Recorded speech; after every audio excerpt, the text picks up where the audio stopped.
sầm na lung re thế văn sa na phun kịp lệ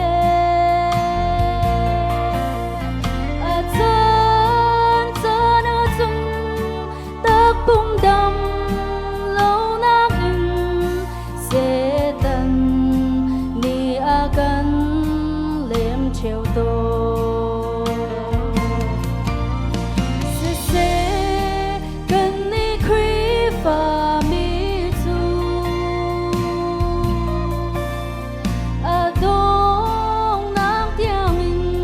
gần der balo gần bông cam à khi cha lê đi lê tu sang man se lu à gần đây lu bất thiên pha gần si à gần không tu bồi kri thôn nam thong y đông nát á chúng tây tu gần xưa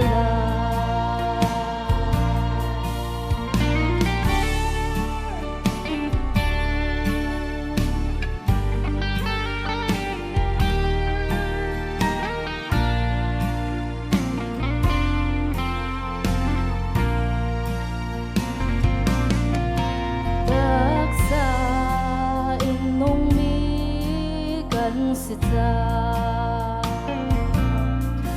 vội tâm bị chu căn lu theo đó cần rơ sẽ tân ni thiệt dịch gì nên a cần xóa na thong a cần ta tổ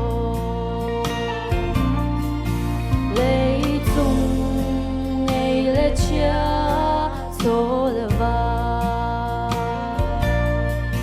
tác xa nuông na khun kịp na lệ à chân chân na chung cần đốt big xin manin sẽ tận ni a cần liêm chiều tô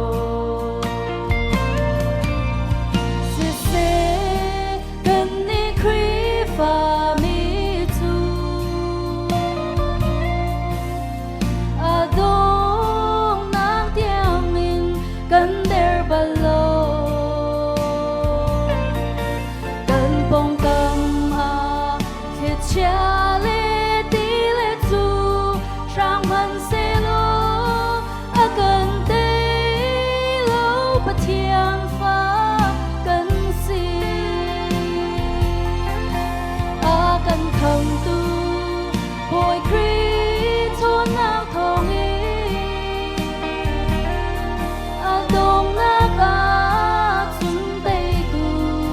gần xưa sẽ gần ni kri và mi tu à đông nát tiếng mình gần der balo gần bông cam à khi cha lê đi lê tu sang man se lu à gần đây lu bất thiên pha gần si à gần không tu bồi kri thôn nam thong y à đông nát á chúng tây tu gần xưa à đông nát á chúng tây tu gần xưa.